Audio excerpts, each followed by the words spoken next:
அவர் விருச்சிக ராசி மோடி. அவருக்கு இவங்களுக்கு மேலே பிரச்சனைகள் இருக்கு. ஏதோ ஒரு மோடி வந்து பிரதமராகிட்டாரு, இந்தியாவோட இதெல்லாம் எல்லாம் மறுக்க முடியாத உண்மை இருந்தால் கூட அவருக்கு தீர்க்க முடியாத பல பிரச்சனைகள் இருக்கு. அதுவும் வேலை செய்யும்.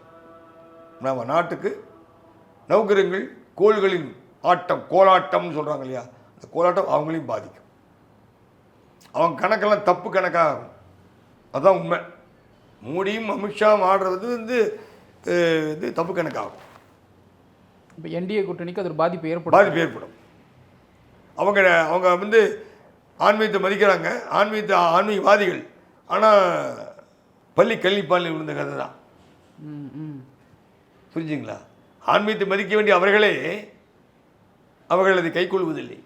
உண்மையை சொல்லப்போனால் இந்த பேட்டி கொடுத்து வரும்போது எனக்கு என்ன நடக்குன்னு உங்களுக்கு தெரியாது. ஆனால் சொல்கிறேன், உங்களுக்கு துணிச்சலாக சொல்கிறேன். ராமர் பிரதிஷ்டை செய்த நேரமே 6 கிரகங்கள் மோசமான நேரம். 3 கிரகங்கள் தான் பேசியிருக்கு.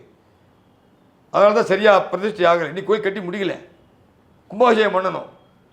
அவசர கோலத்தில் அள்ளி தெளித்து இது பிரதிஷ்டை, ராமர் பிரதிஷ்டை. அதில் பலத்த தோஷங்கள் இருக்குது. அந்த தோஷங்களின் விளைவாக கெட்ட அலைகள் அதிகம் தாங்கி இருக்கு.